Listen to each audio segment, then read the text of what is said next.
প্রিয়জনের সঙ্গে গ্রামের বাড়িতে কোরবানির ঈদ উদযাপন শেষে এখন স্বস্তিতে ঢাকায় ফিরছেন জীবিকার কারণে ঢাকায় থাকা মানুষরা। সকাল থেকেই ঢাকামুখী যাত্রীদের সংখ্যা বাড়তে দেখা গেছে। এই মুহূর্তে মহাখালী বাস টার্মিনালে আছেন সহকর্মী আমিনুল ইসলাম। বিস্তারিত জানতে সরাসরি যুক্ত হচ্ছি তার সঙ্গে। আমিনুল, আপনি ঢাকামুখী যাত্রীদের চাপ কেমন দেখছেন?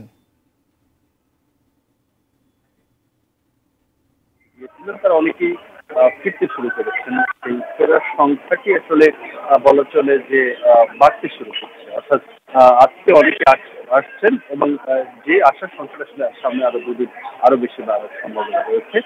আজকে আমরা যদি বলি যে চাপ অতিমাত্রায় নেই, তবে চাপটি শুরু হয়েছে, কারণ যে মানুষ যারা গিয়েছিলেন ঈদ করতে তারা আজকে ফিরছেন। আমি কিছুক্ষণ আগে রেলের যাত্রীদের দেখে এসেছি রেল স্টেশনে, সেখানে দেখেছি যে রেল পুরো পূর্ণ হয়ে যাত্রী যারা তারা আসছেন।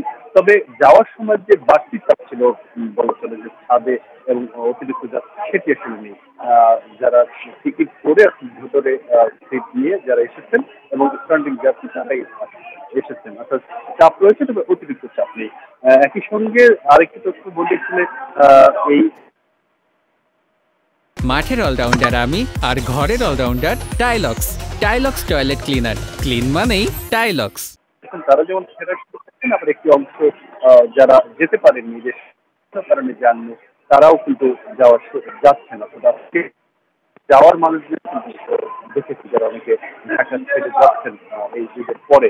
আর মহাখালী টার্মিনালে আমি এখন রয়েছি। মহাখালী বাস স্ট্যান্ডের কথা যেটা বললে হয় যে ঢাকায় ঢোকার পথে এই যাত্রীদের নেমে যান, সে কারণে আসলে আসার পথে মহাখালী টার্মিনালে খুব বেশি যাত্রী এসে পৌঁছান না। তারা আসলে ঢাকার যেহেতু ভিতর থেকে আসেন, তারা যার যার গন্তব্যস্থলে সেখানেই পথে নেমে যান। তবে যাওয়ার সময় এই জায়গাতে চাপ থাকে। এখন সেখানে আসার যাত্রীদের এখানে চাপ নেই, কারণ তারা প্রত্যেকটি পথে নেমে গিয়েছেন। যে রুট থেকে এই বাসগুলো এসে থাকেন সেটি আসলে ঢাকার ভিতর থেকে আসেন, সেখানে সেই যাত্রীগুলো তাদের বাসায় কাছাকাছি নেমে যান। তবে প্রত্যেকটি বাসের সাথে আমরা কথা বলে যেটি জেনেছি যে তারা পূর্ণ হয়ে এসেছেন।